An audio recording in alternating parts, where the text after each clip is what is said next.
The Sinister is an engrossing and captivating read. And guess what? David Putnam's intellect at crafting engrossing stories is quite enviable.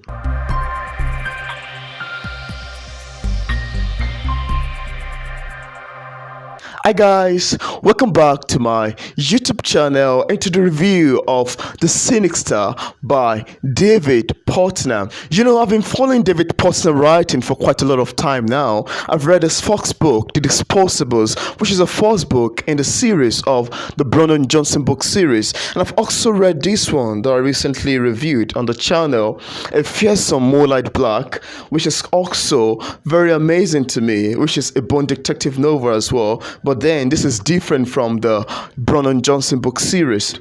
So this one, titled The Sinister, is a night novel in the series of the Brandon Johnson book series, which can actually be read as a standalone. And there are also other ones following on from Disposables. We have The Replacement, which is the second book in the series of the Brandon Johnson. We also have The Squander, which is the third book in the series. We have The Vanquish, which is the fourth book in the series of the Brandon Johnson book series. This is followed by The Innocent and then The Reckless. And from The Reckless we have The Heartless. From The Heartless we have The Ruthless. From The Ruthless we have here The Sinister.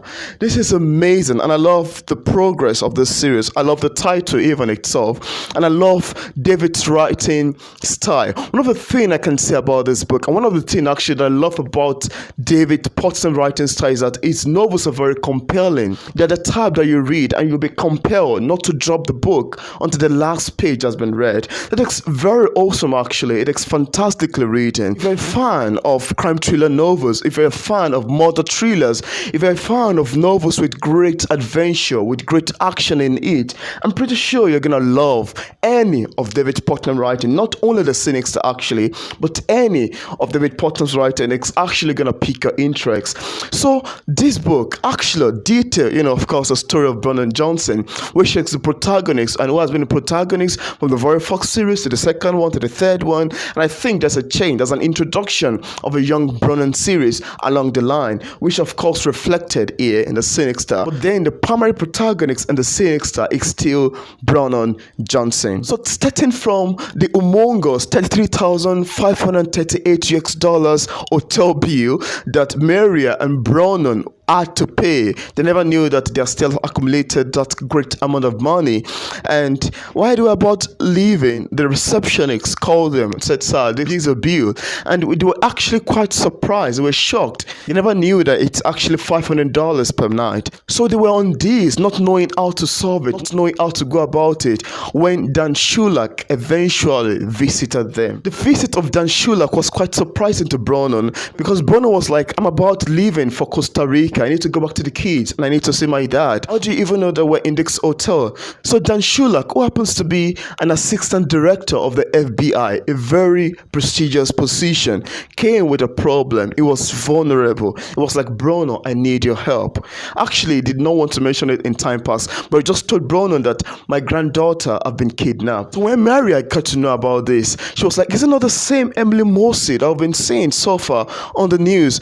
It was like, "Yes, that's the same Emily Morsi." They were very heartbroken, and Bruno was like, "I need to help him." So Dan actually helped in clearing the hotel bill, and he was like, he's gonna do anything for Bruno if he'll be willing to help. So after Bruno had agreed that he's gonna help Dan to find his missing granddaughter, this take a great switch of event, and Dan prepared everything. He handed Bruno a forged FBI document under the name Carl Egan and said, "This is what they're gonna operate. You are an FBI agent." There's actually a first time discussion with Drago. Drago asking Bruno, "Are you sure you're gonna do this? Are you sure you can do this?" And Bruno was like, "I need to do it. I need to help Dan. He needs my help at this particular time." So I was quite shocked that Bruno could have the courage to stand up and go into the prison, the same prison that have Edgreen. So here, there's a particular Edgreen file have been flagged against visitor, and so Ellen Ellinger, who happens to be a cop monitoring his case, was immediately notified that a visitor came into the prison today, wanted to speak to Hedrick, but then there's a switch of event as Whitey was later handed over to Bronan for investigation. At first, Ellen was quite curious. She was a bit skeptical to know about the identity, the real identity of Bronan Johnson, because he came in with shade and he professed himself to be an FBI agent. Bronan actually had a long-time discussion with Ellen, whom they later agreed that they're going to let Whitey go. They're going to release him on one condition, that he's going to give them more information about the perpetrators of this act, about the kidnapper, about those people who kidnapped Emily Mosley and also demanded a ransom of 2 million naira, which of course after the money had been delivered, they've done nothing about it. So this is how they begin to move end in end. Whitey was being used as a scapegoat in order to get to one person and to get to another person, and that's how they keep going on and on and on. I need to ship this in. There are absolutely love and admires Whitey's characterization. I love the way he talks.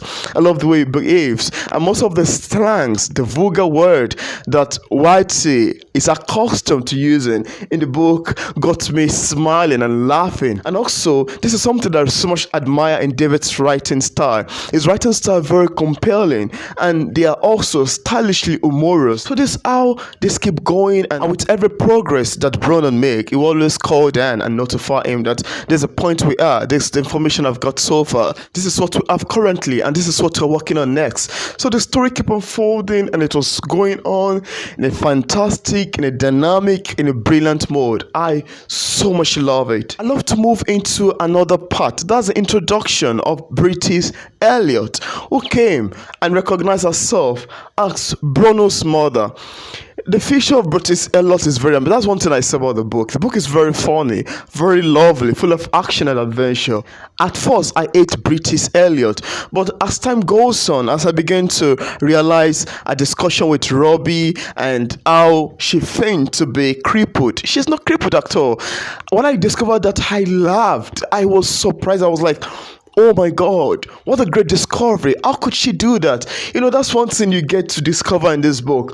And again, one thing I can say about the book is that once this problem is solved, another one arises. Another one gets solved, another one arises. And that's how you keep going with the characters moving from one problem to another, not knowing if it's going to be solved. And that's actually very particular of Bronan. Bronan will be like, okay, tomorrow I'm going back to Costa Rica. And the next thing you know is that, okay, Maria's come back again with another proposition. So at each point of recovery, at each point that they're recognizing themselves that, oh yeah, we've been fine now, we need to go back to Costa Rica, that's a point of problem will keep arising one way or the other. And that's how the story keep unfolding, keep moving in a dynamic, brilliant, awesome, captivating manner. Actually, I'm a huge fan of David Putnam's writing, and his writing style is quite amazing to me. Now, following on from the search of Whitey, at one point they visited a particular guy in a restaurant, collected his money, and they got another information from him. They got another information also from Whitey that Edric was killed by the Avalon gangster creeps, and one of them was recognized as T-Dog thereabout. So they went there. Actually, the description of each scene in the novel is very amazing. One that you read and you keep painting the image in your head as you read along. I love the fact whereby Whitey was sent to this particular part, and they were like, go there, go and search if it's in there, and come back and tell me. So once he went there and found out that so person is in there, he came back, tell them they collected my money, they do this, they do that. It was like, no problem, just keep calm. Then Bruno made a call and said, oh, okay, go. And all of a sudden, the FBI moved into the house, arrested those people they need to arrest, captured those people they need to capture. And at each point in the novel, actually, it's full of action, it's full of great adventure, lovely story, one that you read and you will keep flipping to the pages until the last page has been read. Then, the discovery of the death of Linian Mora, who happened to be Emily Moses' nanny, is quite sad. Very, very sad, so heart-wrenching. And once the dead body was actually discovered, Dan and his wife kind of lose hope concerning the identity of their daughter. They were like, if the nanny is dead, then hopefully maybe their granddaughter might probably be dead. Why they even feel hopeless? Bruno was very eager, not wanting to stop, always in the search and lookout, trying to figure out how best he can help his friend. And from here, he uncovered his identity, removed his glasses that he has been working with for quite a lot of time, and allow Ellen to see his face that, yeah, my name is Brennan Johnson. I hope you don't have any problem with that. So Ellen was like, no problem with that. We can keep on going. And this is actually very amazing, very lovely. And even the introduction of White at each point, whenever I want to act silly, in a silly manner, whenever I want to act, I said, oh, it's not an FBI agent. He's a terrible killer. He's a notorious criminal. And I love the switch. I love the relationship that exists afterward between Ellen and Brennan.